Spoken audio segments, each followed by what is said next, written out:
The civil rights leader, sat across from the boxer, in room 306, neither knowing this would be their last conversation.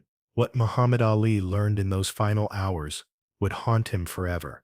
But they had no idea that the man watching them from the parking lot had already made his decision, and 48 hours later, the world would change. Before we dive into this incredible story of two legends facing their final moment together, let me know in the comments where you're watching from today. If you believe that courage means standing up for what's right even when it costs everything, hit that like button and subscribe for more stories that prove true greatness lives forever. Now let's get into what really happened when Muhammad Ali walked into the Lorraine Motel in Memphis, Tennessee on April 2nd, 1968, and discovered that even heroes can run out of time.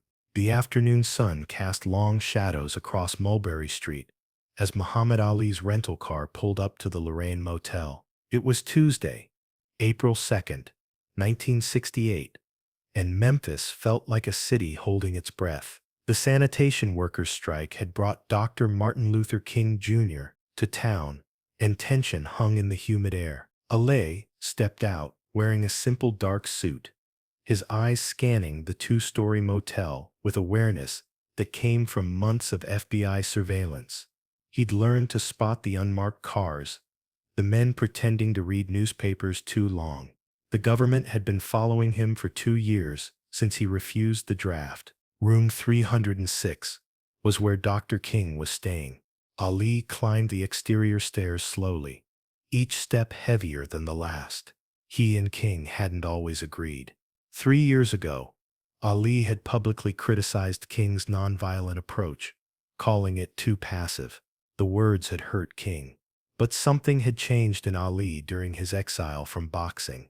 He knocked 3 times. "Come in," came that unmistakable voice. Ali pushed open the door and found Martin Luther King Jr. sitting at a small table near the window, papers spread before him. King looked up, surprise flickering across his face. Then that warm smile appeared. "Muhammad," King said, rising. "This is unexpected." But something in King's eyes suggested it wasn't entirely unexpected. There was a weariness there that Ali had seen in his own mirror lately. They shook hands, and Ali felt the firmness of King's grip. This was a man who'd been arrested 29 times, stabbed, bombed, and still chose to fight. "I should have come sooner," Ali said quietly. "I said some things I'm not proud of." King gestured to the chair. "Sit down, brother. We all say things we later reconsider. That's called growth." But what neither man knew was that down in the motel parking lot, 2 FBI agents sat in an unmarked sedan, recording every movement, and their report would later reveal something that still sends chills down the spine. Ali sat, and for a moment, neither spoke. Through the window, they could see the Memphis skyline, the sun beginning its descent. "You came about more than an apology," King said. Ali nodded. "They're trying to destroy me. The government, boxing commissions, the press. They want to make an example of me for refusing the draft. My lawyer says I could go to prison for 5 years. Everything I built, they're trying to take it all away." King listened with complete attention. "And you're wondering if nonviolence is really the answer. You're wondering if turning the other cheek just gets you slapped twice." Ali's jaw tightened. "I don't know anymore. When I changed my name, when I refused Vietnam, I thought I was standing up for my principles. But now, I'm stripped of everything, and you're here still preaching peace to people who want you dead." King walked to the window. "Do you know what the hardest part of nonviolence is, Muhammad? It's not the beatings or death threats. It's the moment when you realize your enemy might never change, that you might sacrifice everything and still lose. That's when nonviolence becomes not a strategy, but a choice about who you are." The temperature in the room seemed to drop. Ali felt something he'd been fighting for months. The possibility that winning and being right weren't the same thing. 3 years ago, King continued, you said I was too soft. You were right about one thing. I have compromised. I've negotiated with people who saw me as less than human. But here's what I've learned. There's a difference between compromise and sacrifice. Compromise means giving up your principles. Sacrifice means keeping them even when it costs everything. You didn't compromise when you refused that draft. You sacrificed, and that's why they hate you. King sat back down, leaning forward. You didn't learn business theory in a classroom. You lived it, creating opportunities from nothing. That's dangerous to them, because sacrifice shows other people that principles matter more than comfort. A knock interrupted them. Both men tensed. In 1968, for two black men who'd become symbols of resistance, every unexpected knock carried the weight of possible violence. Yes, King called. Ralph Abernathy entered, his expression troubled. Martin, we need to talk about tomorrow's march. He stopped seeing Ali. Mohammed Ali. Ralph, Ali acknowledged. What are the police saying? King asked. They're saying they won't be responsible for our safety if violence breaks out. And there are rumors that younger activists plan to break away from the nonviolent march. They want to fight back if police attack. The words hung in the air like a prophecy. Nobody in that room knew it yet, but this was the last peaceful moment before everything changed forever. After Abernathy left, Ali spoke up. Do you ever get tired of being the strong one, the peaceful one? King's laugh was soft and sad. Every single day. Do you know what I did last night? I called my wife and told her how much I loved her. Not because it was special, but because I had this feeling. He trailed off. This feeling that my time is running out. Ali felt ice in his veins. Don't talk like that. Why not? King's smile was gentle. We both know the risks. The question isn't whether we'll face consequences. The question is whether we'll let fear stop us. King pulled out a worn copy of the Constitution. You know what's beautiful about this document? It promises justice to every American. The tragedy is how few receive it. But people like you give me hope. People who give up everything to demand what they're owed. But what if we lose? Ali asked, rawness in his voice. What if I go to prison? What if they never let me box again? King's answer would echo in Ali's mind for the rest of his life. But first, something happened that neither of them expected. The door opened without a knock. A young black man in a maintenance uniform stood there, eyes wide with fear, hands shaking. Dr. King, I'm sorry, but there's men in the parking lot. White men with cameras. They've been there for hours, watching your room. King and Ali exchanged glances. Thank you. What's your name? King asked calmly. Leon, sir. Leon Brooks. Mr. Bailey told me to watch for anything suspicious. Those men aren't just watching. One's been making phone calls, pointing up here, and he hesitated. And what? Ali demanded. One of them has a rifle case. Dead silence. Ali stood immediately, boxer's instincts screaming. But King remained seated, his face calm, despite the fear. Leon, King said softly. Thank you for the warning. Please don't worry. Whatever happens, it's not your responsibility. After Leon left, Ali exploded. We need to call the police. Get you out of here.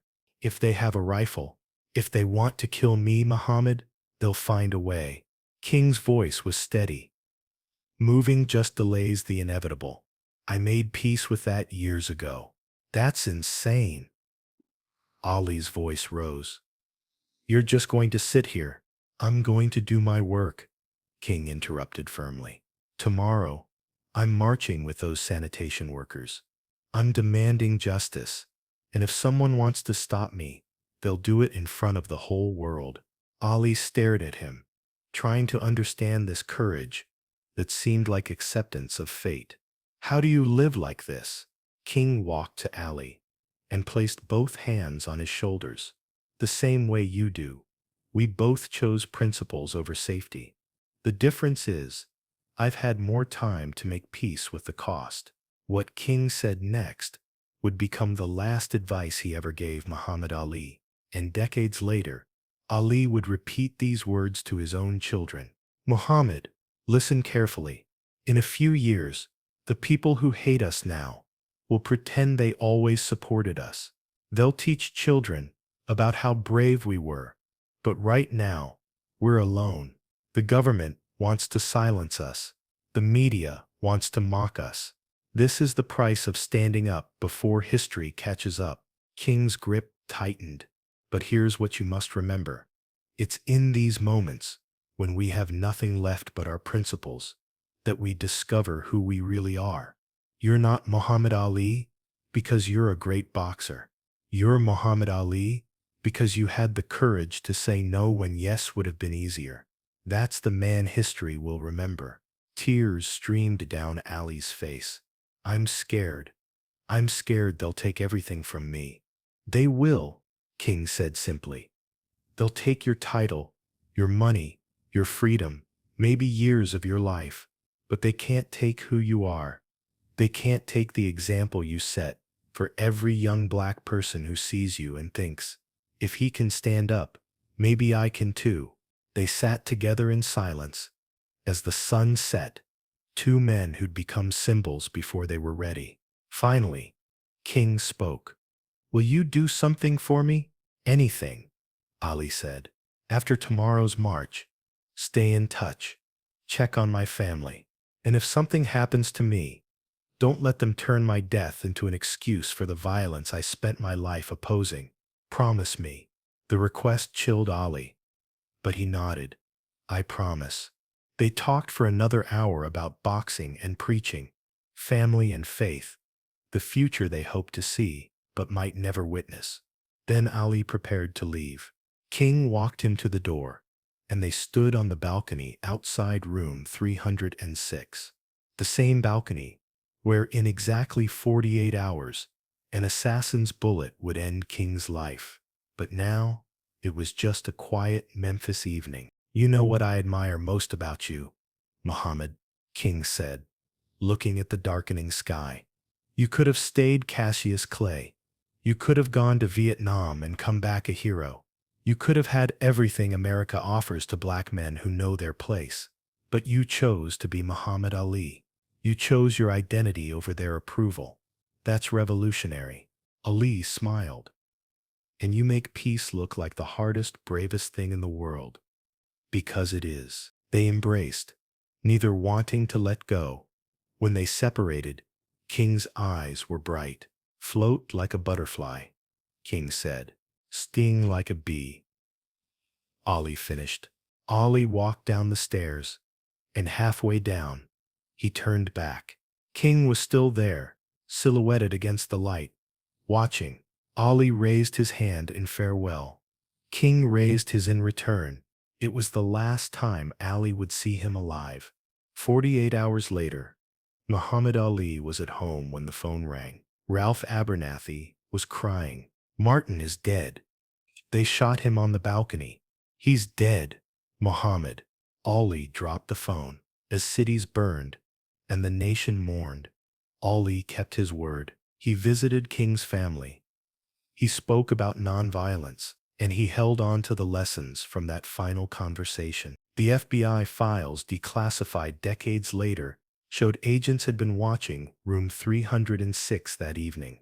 They'd noted Ali's arrival, documented the concern about men with rifle cases. In a chilling footnote, one agent wrote, both subjects believe their lives are in immediate danger. King seems resigned. Ali attempts to convince him to take precautions. King refuses. Muhammad Ali would win back his boxing title. He'd become the most famous athlete in the world. He'd light the Olympic torch in 1996, hands shaking from Parkinson's, and the world would finally recognize his sacrifice. Throughout it all, he carried the memory of that April evening when he and Martin Luther King Jr. talked about courage and the price of standing for something. In his later years, when illness had stolen Ali's speech, he would still tell this story to those close enough to hear. He knew, Ali would whisper. He knew he was going to die, and he went out on that balcony anyway. That's courage. That's the greatest fight I ever witnessed. And in those words, Muhammad Ali revealed what that evening had taught him, that the greatest victories aren't won in the ring. They're won in small motel rooms, where frightened men find courage. They're won on balconies, where targeted leaders refuse to hide. They're won in every moment when someone chooses principle over safety. Martin Luther King Jr. and Muhammad Ali, two legends who fought different battles but shared the same enemy, injustice. And on April 2nd, 1968, they shared something else, a moment of understanding between two men who knew that greatness requires sacrifice, that courage often feels like fear, and that the most important stands we make are when we have everything to lose. That's what made them both champions. That's what made them both heroes. And that's what makes their final conversation worth remembering.